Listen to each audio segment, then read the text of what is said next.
পুরনো মুভিতে বাড়ির ঝি যেভাবে কুচুটে যাকে জব্দ করতো। কলকো মহারানী, থাল বাসনগুলো মাজা হলো?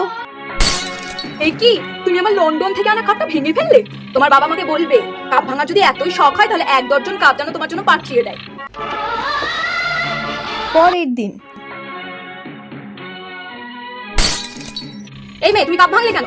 কেন, আপনি তো কাল দিদিকে বলেছেন যে কাপ যদি ভাঙার এত ইচ্ছে হয় তাহলে 1 দর্জন কাপ বাবার বাড়ি থেকে পাঠিয়ে দিতে। আমি দিদির জন্য 2 দর্জন কাপ এনেছি। ঠিক করেছি রোজ সকালবেলায় একটা করে কাপ ভেঙে আপনার ঘুম ভাঙাবো। কি, তোমার এত বড় সাহস? আরে আরে বাবা, রাগ করছেন কেন? আমি তো শুধু কাপ ভাঙবো বলেছি, আপনার দাঁত ভাঙবো তো বলিনি। দেখলে তুমি, দেখলে দেখলে আমায় কি বললো? একটা বাড়ির সামান্য ঝি হয়ে আমায় এত বড় কথা বললো, তুমি দেখলে? দেখলাম তো। তুমি কিছু বলবে না ওকে? আলবাত বলবো। তাই তুমি কি বলবে গো, কি বলবে তুমি ওকে? বলবো, আগে যদি জানতাম গ্রামের ঝিয়ের মাথায় এত বুদ্ধি, তাহলে তোমার মতন শহরের এমন গাধামিম সাহেবকে বিয়ে না করে গ্রামের ঝিকেই বিয়ে করতাম। আমি আজই ব্যাগপত্র গুটিয়ে বাপের বাড়ি চলে যাবো।